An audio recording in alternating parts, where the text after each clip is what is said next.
دعوت اسلامی کے شعبے رابطہ بارے شخصیات کے اسلامی بھائیوں نے مشیر وزیر اعلیٰ Sindh Ali Ahmed Jan, deputy commissioner west Zulfiqar Memon, additional deputy commissioner 1 Samiullah Khan, additional deputy commissioner 2 Zahid Bhatti سے ان کے دفاتر میں وفد کے ہمراہ ملاقات کی اور انہیں دعوت اسلامی کے مختلف شعبہ جات کا تعارف پیش کیا اور انہیں دینی کاموں کے بارے میں آگاہ کیا۔ ملاقات کے دوران بالخصوص بین الاقوامی سطح پر FGRF کی جانب سے کیے جانے والے فلاحی کاموں پر بھی گفتگو ہوئی۔ رب کی محبت نبی کی سنت تیری ہے روداد، دعوت اسلامی زندہ باد،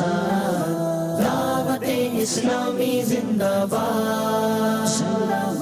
شعبہ رابطہ بارے شخصیات کے اسلامی بھائیوں نے مشیر وزیر اعلیٰ سندھ اور ڈپٹی کمشنر ویسٹ سے گفتگو کے دوران ٹرانسلیشن ڈپارٹمنٹ کے تحت قرآن کریم اور کئی دینی کتابوں کی مختلف زبانوں میں ہونے والے ترجمے کے حوالے سے بھی بریفنگ دی اور فیضان مدینہ کراچی وزٹ کی دعوت بھی دی، جس پر ان شخصیات نے دعوت اسلامی کی دینی اور فلاحی خدمات کو سراہتے ہوئے اپنے تعاون کی یقین دہانی کروائی اور جلد فیضان مدینہ آنے کے لیے اچھی نیتوں کا اظہار کیا۔ ملاقات کے آخر میں deputy commissioner 1 Samiullah Khan اور ڈپٹی کمشنر 2 زاہد بھٹی کو ماہنامہ فیضان مدینہ بھی تحفے میں دیا گیا۔